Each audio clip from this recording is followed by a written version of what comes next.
Hello friends, मैं doctor गौरव आप सभी का मेरे होम्योपैथी यूट्यूब चैनल पर स्वागत है। आज हम आपको बताएंगे एल्जाइमर डिजीज़ के बारे में और इसकी वेरी इफ़ेक्टिव होम्योपैथिक मेडिसिन जिसके इस्तेमाल से एल्जाइमर डिजीज़ से हमेशा के लिए छुटकारा पा सकते हैं। दोस्तों, अगर आप हमारे चैनल पर नए हैं तो चैनल सब्सक्राइब कर ले और बेल आइकन प्रेस कर ले, जिससे आने वाली हर लेटेस्ट वीडियो की नोटिफिकेशन आपको मिलती रहे। यह एक ऐसी बीमारी है जिसमें मस्तिष्क की कार्य क्षमता कम हो जाती है। वृद्ध अवस्था में होने वाले रोग में एल्जाइमर रोग खतरनाक है। यह रोग खतरनाक इसलिए है क्योंकि एक बार मस्तिष्क कोशिकाओं का जो विनाश शुरू हो जाता है वह रोगी की जान लेकर ही खत्म होता है। इस रोग का निदान ही नहीं, उपचार भी चिकित्सा विज्ञान के लिए एक आज गंभीर चुनौती है। एल्जाइमर रोग होने के कारण का अभी पूरा ज्ञात नहीं है, पर वैज्ञानिकों का मानना है कि एक जटिल प्रक्रिया के द्वारा वातावरण के अनेक अवयव गुणसूत्रों को प्रभावित कर उनमें बदलाव लाकर रोग पैदा कर देते हैं। जिन व्यक्तियों में गुणसूत्रों में बदलाव हो गया है उनमें मस्तिष्क की मामूली सी बीमारी, शारीरिक बीमारी, चोट या मानसिक रोग, बेहोशी की दवा या मानसिक तनाव एल्जाइमर रोग को शुरू कर सकते हैं। अक्सर पाया गया है कि वृद्ध अवस्था में जीवन साथी की मृत्यु के बाद रोग होने की पूरी संभावना रहती है। बीटा एमिलोइड नामक प्रोटीन की असामान्य और अधिक वृद्धि से मस्तिष्क कोशिकाएं मृत होने लगती हैं। यह इस रोग का मुख्य कारण है। इस तरह से इसे मस्तिष्क का विनाश कहते हैं। यह विषैले प्रोटीन शरीर में काफ़ी रफ्तार से बनने लगते हैं। यह प्रोटीन मस्तिष्क की कोशिकाओं का असली और जानी दुश्मन है, लेकिन यह प्रोटीन कुछ व्यक्तियों में ही बढ़ते हैं। वृद्धावस्था में बुद्धि और दिमाग कार्य क्षमता कम हो जाना तो एक आम समस्या है। इस दशा को डेमोनेशिया कहते हैं। बुद्धि व याददाश्त कम होने के कारण अनेक हो सकते हैं, पर सबसे प्रमुख कारण एल्जाइमर रोग है। आयु बढ़ना तथा आबादी में वृद्धि के साथ ही एल्जाइमर रोगियों की संख्या लगातार बढ़ रही है। रोग बढ़ जाने पर रोगी परिवार समाज के लिए बोझ हो जाता है। प्राय इन रोगियों को लोग सनकी या पागल कहते हैं। एल्जाइमर रोग की शुरुआत धीमी गति से होती है, जिसका ज़्यादातर एहसास न मरीज को होता है और न परिवार वालों को होता है। रोग का प्रारंभ 40 से 90 वर्ष की आयु में कभी भी हो सकता है, पर रोग होने की आशंका 65 वर्ष की आयु के बाद ज़्यादा होती है। अब बात करते हैं एल्जाइमर रोग के सिम्टम्स की। रोग के शुरू में रोगी की दिमागी अवस्था कुछ गड़बड़ा जाती है, जिस कारण उसकी कार्य क्षमता में भी कमी आ जाती है। रोगी नए कार्य सीखने में सफल नहीं हो पाता है। मरीज की याददाश्त धीरे धीरे कम होने लगती है। वर्तमान में हुई घटनाओं को रोगी याद नहीं कर पाता। रोगी अक्सर यह भी भूल जाता है कि उसने आज क्या खाया है।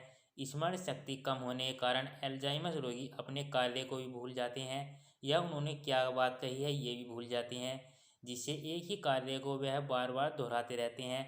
अक्सर रोगी जानकार लोगों को भी पहचानने में भूल कर सकते हैं। बीमारी तेजी से बढ़कर याददाश्त को और ज़्यादा कम कर देती है। व्यक्ति में परिवर्तन होने लगते हैं। मरीज को खाने पीने, बोलने, यहाँ तक कि हाथ पैर चलाने में भी परेशानी होने लगती है। रोगी सही समय पर सही शब्द का प्रयोग नहीं कर पाता। शुरू में किसी विषय पर अपने विचार बहुत घुमा फिरा कर कहने की कोशिश करता है। खुद बनाए गए अर्थहीन शब्दों से अपने विचार प्रकट करने की कोशिश करता है। वाक्य पूरे नहीं बोल पाता और विचार प्रकट करने में परेशानी का अनुभव होता है। अंत में रोगी बोलना ही बंद कर देता है। एल्जाइमर्स का रोगी शरीर को बहुत कम चलाने की कोशिश करता है, जैसे हाथ मिलाना, टाटा कहना, कोई वस्तु की आवश्यकता होने पर मांगने या मना करने के लिए भी इशारा नहीं करता है। बोलते समय मरीज के चेहरे के भाव नहीं बदलते। किसी चीज़ को पकड़ने या माचिस की तिल्ली जलाने में भी परेशानी होती है। रोगी में आवाज़ सुनकर व्यक्ति को या अन्य वस्तुओं को पहचानने की क्षमता कम हो जाती है। यदि उसको दर्द हो रहा है तो दर्द कहाँ से हो रहा है बताने में असमर्थ रहता है। साथ ही हाथों में कंपन, कड़ापन, खड़े होने में परेशानी या शरीर में ऐंठन हो सकती है। एल्जाइमर्स के मरीज में छोटे बच्चे वाली हरकतें फिर लौट आती हैं। रोग के अधिक बढ़ने पर रोगी हिलना डुलना बंद कर देता है, किसी बात का उत्तर नहीं देता है, स्वयं ही बात शुरू नहीं करता, बिस्तर पर ही मलमूत्र कर सकता है, खाना स्वयं नहीं खाता, दूसरों को अपने हाथों से खिलाना पड़ता है या नाक से पेट में नली डालकर खिलाया जाता है। निमोनिया या लेटे रहने के कारण बड़े संक्रमण से रोगी की मृत्यु हो सकती है। अब बात करते हैं एल्जाइमर्स के लिए वेरी इफेक्टिव होम्योपैथिक मेडिसिन की, जिसके इस्तेमाल से एल्जाइमर से हमेशा के छुटकारा पा सकते हैं। पहली मेडिसिन है acid phosphoricum thirty. Acid phosphoricum thirty very effective homeopathic medicine है। कमजोरी इस मेडिसिन का प्रमुख सिम्टम्स है। पहले मानसिक कमजोरी आती है, उसके बाद शारीरिक कमजोरी आ जाती है। रोगी एक जगह ध्यान केंद्रित नहीं कर पाता। रोगी की याददाश्त भी बहुत कम हो जाती है। रोगी हर बात को भूल जाता है। इन सब कारणों से रोगी के जीवन में हमेशा निराशा रहती है। तब इस मेडिसिन का इस्तेमाल करना चाहिए। यही फास्फोरिकम 30 वेरी इफेक्टिव होम्योपैथिक मेडिसिन है। इसकी 2-2 बूंद दिन में 3 बार लेनी चाहिए। नेक्स्ट मेडिसिन है baryta carb 30। Baryta carb 30 very effective homeopathic medicine है। यह वृद्ध व्यक्तियों की शारीरिक तथा मानसिक दोनों प्रकार की कमजोरियों के लिए वेरी इफेक्टिव मेडिसिन है। अगर वृद्ध व्यक्ति बच्चों जैसा व्यवहार करने लगे, मन अत्यधिक कमजोर हो जाए, रोगी व्यक्ति को कुछ याद नहीं रहे, तब इस मेडिसिन का इस्तेमाल करना चाहिए। Baryta carb 30 very effective homeopathic medicine है। इसकी भी 2-2 बूंद दिन में 3 बार लेनी चाहिए। नेक्स्ट मेडिसिन है Anacardium Orientalis 30। Anacardium Orientalis 30 very effective homeopathic medicine है। यह एल्जाइमस रोगियों के लिए एक रामबाण औषधि है। ऐसे रोगी जो अक्सर यह भूल जाते हैं कि उन्होंने आज खाना खाया है कि नहीं खाया है। अक्सर रोगी अपने घर का पता भूल जाते हैं।